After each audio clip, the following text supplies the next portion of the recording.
Start करना है journal insurance. ठीक है, चैप्टर नंबर 2। ठीक है, जर्नल इंश्योरेंस क्या होती है, कहते introduction to the general insurance. ठीक है, a contract whereby upon periodic payment of a sum of money called premium, the insurer undertake to compensate the insured in the event of any specified loss or damage suffered by the latter is known as a general insurance। ठीक है, मैं एक journal insurance क्या होंगी है। ठीक है, insurance ਦੇ ਵਿੱਚ टू पार्टीज होंगे, एक इंश्योरर होंगे, इंश्योरर कौन होंगे, एक इंश्योरेंस कंपनी। ठीक है, इंश्योर्ड कौन होंगे, इंश्योर्ड होंगे जिहड़ा परसन, ठीक है, जिन्हें कि इंश्योरेंस करवाई है। ठीक है, एक इंश्योर नूं क्या होंदा, उन्होंने एक कंट्रैक्ट साइन करता है तो उन्होंने की होंदा प्रीमियम पे करना पैंदा है। ठीक है, प्रीमियम क्या होंदा, जो भी असीं मंथली पेमेंट करते हैं, ठीक है, मनी दे विच इंश्योरेंस नूं, एक इंश्योरेंस कंपनी नूं, ठीक है, तां जो भी सानूं लॉस और डैमेज हो रहा, ठीक है, उन्होंने, ठीक है, कवर कर सके, वो होंदी है जर्नल इंश्योरेंस। ठीक है, कहते typically characteristics of general insurance is that it serves only as a protection contract, not as an investment contract. देखो सानू एक प्रोटेक्शन ही प्रोवाइड करती है। ठीक है, इन्वेस्टमेंट का नहीं है कि असीं हुण अज इहदे च पैसे लगाए आ तो सानू डबल होके आउणगे, बट की हुंदा है कि जो भी असीं जिस भी चीज़ की असीं इंश्योरेंस करवाते हैं, ठीक है, उहदे ते अगर सानू कोई लॉस या डैमेज हुंदा है, ठीक है, उहदे बदले सानू क्या हुंदा है, जो इंश्योरेंस कंपनी है जो भी लॉस है वो कवर करन दे विच, कंपेंसेट करन दे विच हेल्प करती है। ठीक है, नैक्सट है legal principle governing general insurance contract. ठीक है, ये प्रिंसीपल्स है, मैं पहला भी तुहानूं करवाए सीगे। Mean principle of indemnity, principle of indemnity which determines the insurance liability in case of a loss. ठीक है, मीन इंश्योरेंस ना ये क्या होना, जिम्मेदारी लैंदी है कि जो कोई लॉस होना ਜਾਂ इंश्योरेंस इन्ने पैसे दे दिंदी है कि तुसीं वापस अपनी पोजीशन जा जाइए। ठीक है, मीन दोबारा तो असीं रीस्टार्ट कर सके इंडैमनिटी। ठीक है, ये प्रिंसीपल ऑफ इंडैमनिटी। नेक्स्ट है principle of insurable interest which is a must for an insurance contract to have the validity. ठीक है, मीन वैलिडिटी होनी चाहिए। कहते भी जो भी असीं इंश्योरेंस करवा रहे हैं, ठीक है, एक जो इंश्योर्ड परसन है उन्होंने इन्ना इंटरस्ट होना चाहिए, मीन उसका इंश्योरेबल इंटरस्ट होना चाहिए कि हाँ उसने इस चीज़ की इंश्योरेंस करवानी है। जिमें उसकी प्रॉपर्टी है ना, उन्हें प्रॉपर्टी की इंश्योरेंस करवानी है, मतलब कि अपनी खुद की प्रॉपर्टी होनी चाहिए, उन्हें इंटरस्ट भी होना चाहिए और ये ना हो कि जान के उन्होंने अपनी प्रॉपर्टी में नुकसान पहुँचा रहा हो। ठीक है, एवें का कोई नुकसान ना पहुँचाता हो, ਉਹਦੇ ਰਿਲੇਟਡ ਇੰਟਰਸਟ ਵੀ ਹੋਵੇ। ਲਾਈਕ ਜਿਵੇਂ ਹੁਣ ਕੋਈ ਅੱਗ ਲੱਗ ਗਈ ਹੈ ਸਾਡੇ ਘਰ ਦੇ ਵਿੱਚ, ਅਸੀਂ ਸੋਚ ਰਹੇ ਲੱਗਣ ਤੋਂ ਕੋਈ ਨਾ ਆਪਾਂ ਇੰਸ਼ੋਰੈਂਸ ਕਰਵਾਈ ਹੈ, ਬਟ ਉਸਨੂੰ ਬਚਾਉਣ ਦੇ ਲਈ ਵੀ ਉਹਨੂੰ ਥੋੜ੍ਹੀ, ਠੀਕ ਹੈ, ਐਫਰਟਸ ਕਰਨੇ ਚਾਹੀਦੇ ਆ। ਨੈਕਸਟ ਹੈ ਪ੍ਰਿੰਸੀਪਲ ਆਫ ਕੰਟਰੀਬਿਊਸ਼ਨ। ਕੰਟਰੀਬਿਊਸ਼ਨ ਦਾ क्या ਹੁੰਦਾ, ਕਹਿੰਦੇ which allocates liability when the insured has contracted with more than one insurer. ਠੀਕ ਹੈ, ਮੀਨ ਜਦੋਂ ਇੱਕ ਇੰਸ਼ੋਰਡ ਨੇ, ठीक है, ਕੰਟਰੈਕਟ ਕੀਤਾ ਹੋਵੇ more than one insurance, mean 3-4 company तो इंश्योरेंस करवा के बैठा है, मीन डबल इंश्योरेंस करवाई है। ठीक है, तो एवें होंगे जो उन्होंने लॉस होंगे है, ठीक है,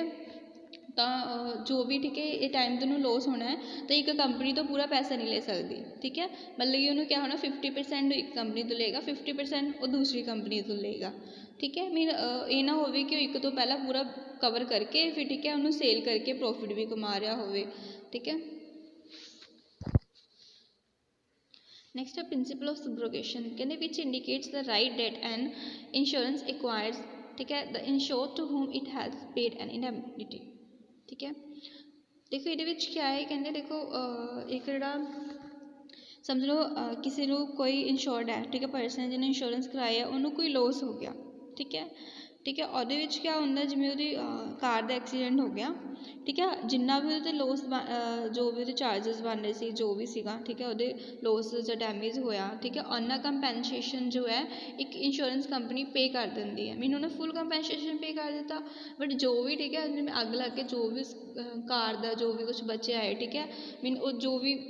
व्हीकल है, ठीक है, वो की करेगी जी इंश्योरेंस कंपनी है, ठीक है, वो अपने अंडर ले लेगी जो, ठीक है, इधर क्या होंगे अधिकार हो जाता है। प्रिंसिपल ऑफ सुब्रोगेशन का मतलब ये अधिकार हो जाना कि राइट हो जाना कि वो अपने को रख सकती है, ठीक है, जो भी उस चीज़ का नुकसान होया। कहने principle of proximate cause which determine how to proceed with a risk event caused by multiple factors, some of them not covered by the insurance contract। Mean ये क्या है, जो भी सानू लॉस होंदा है अगर असीं कोई कंट्रैक्ट साइन किया है, ठीक है, और जो भी कवर होया है, ठीक है,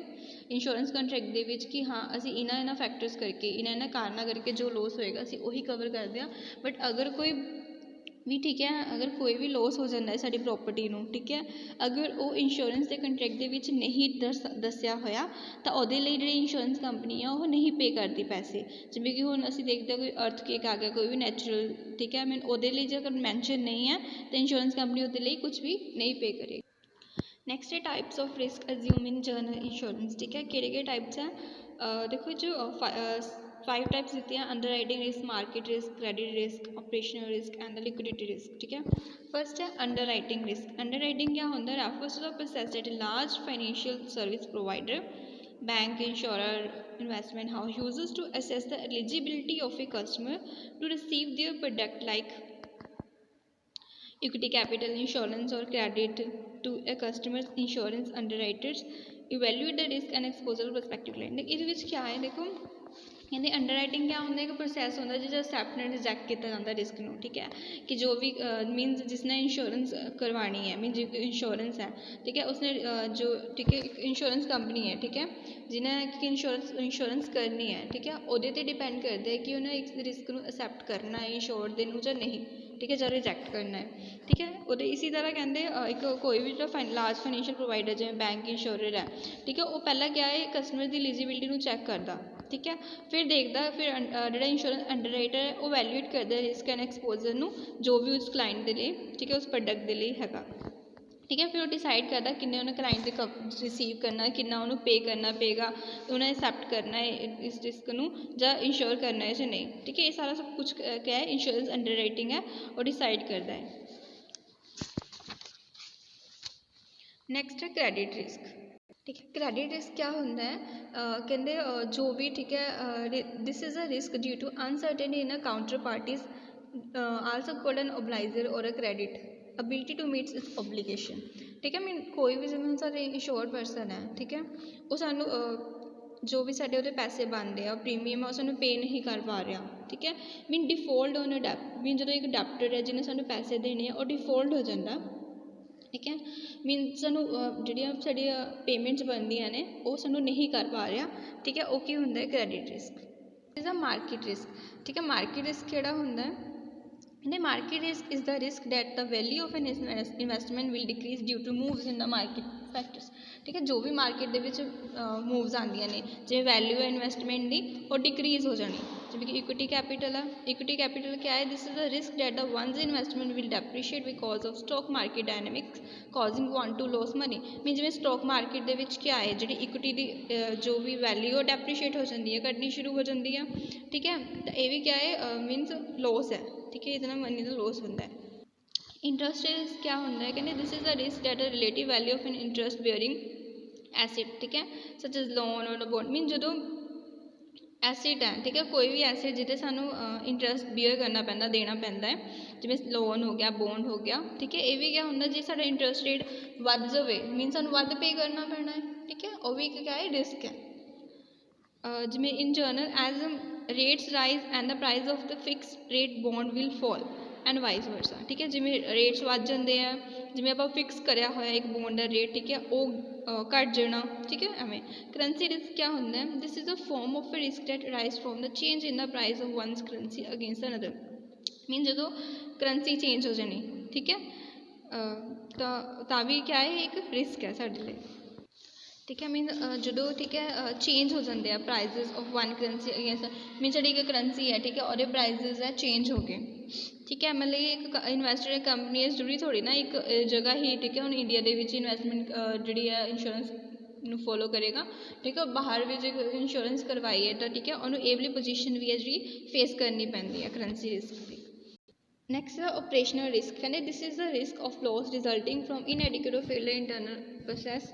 peoples and system or for external event operational क्या होंगे जो कि एक कंपनी के ऑपरेशनस के नाल जो भी ठीक है डे टू डे वर्क चलता है ऑपरेशनस के नाल कनैक्टेड होंगे जिवें इंटरनली एक्सटर्नली ठीक है ये सारी चीज़ें जो है ठीक है अफेक्ट कर दिया लाइक इंटरनल जो पीपल्स है ठीक है अच्छी तरह काम नहीं कर पा रहे हैं ठीक है इनएडिक्वेट वर्क कर रहे हैं ठीक है और या किसी सिस्टम का फेल हो जाना ठीक है एक्सटर्नल भी ठीक है कई इवेंट्स जिवें मार्केट जिवें मार्केट है ठीक है मार्केट के कोई चेंजिस आ गया ठीक है। ये सारे क्या है, ये सारे रिस्क है, ठीक है, इंटरनल एक्सटर्नली जो अफैक्ट करते हैं। नेक्स्ट है लिक्विडिटी रिस्क। लिक्विडिटी रिस्क होना risk that arise from the difficulty of selling an asset, mean जो एक लिक्विडिटी किहदे नाल रिलेटेड होंदा एसिड्स दे नाल, ठीक है, जिवें कोई भी एसिड है और उन्हें वेचण दे विच कोई डिफिकल्टी आ रही है, ठीक है, जां आपां उहनूं क्विकली सोल नहीं कर पा रहे हैं, ठीक है, ये सारा किहदे च आंदा लिक्विडिटी